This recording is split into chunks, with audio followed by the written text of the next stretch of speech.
श्री अरविंदांनी उच्च मनाचं स्वरूप, तिथल्या ज्ञानाचं स्वरूप सांगताना असं सांगितलेलं आहे की इथलं ज्ञान हे जणू काही स्वच्छ सूर्यप्रकाश असावं असं असतं. म्हणजे डे लाईट आपण ज्याला म्हणतो अशा प्रकारचं हे ज्ञान असतं. कसं समजून घ्यायचं हे तर बघूया. आपण उदाहरण लक्षात घेऊया.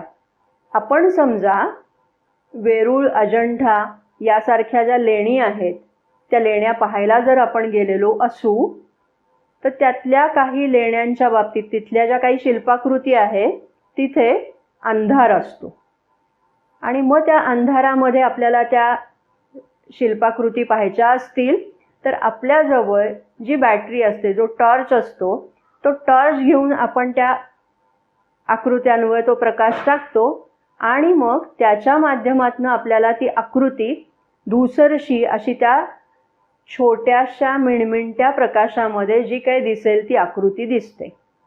म्हणजे त्यामध्ये बहुतांशी भाग हा सगळा अंधकारमय असतो आणि थोडासा भाग म्हणजे त्या टॉर्चचा जो प्रकाश पडेल तेवढा तो प्रकाश, तेवढ्या प्रकाशात जे होईल ते दर्शन आपल्याला तिथे दिसतं.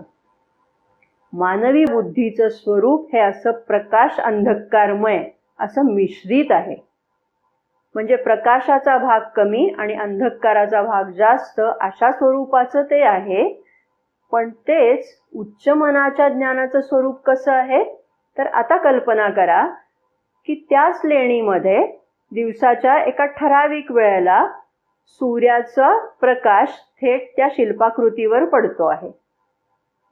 तेव्हा काय होतंय तर तो बॅटरीच्या प्रकाशात तुकड्या तुकड्यांनी जो आपण शिल्प पाहतोय तसं ते आता दिसत नाहीये, तर अख्खं शिल्प उजळून निघाल्यासारखं होतंय. तेव्हा हा जो फरक आहे दोन्ही मधला, आता ते शिल्प, त्यातले बारकावे, त्यातली संगती आपल्याला सुस्पष्टपणाने दिसतेय कारण स्वच्छ सूर्यप्रकाश त्याच्यावर पडलेला आहे. उच्च मनामधल्या ज्ञानाचं स्वरूप हे अशा प्रकारचं आहे.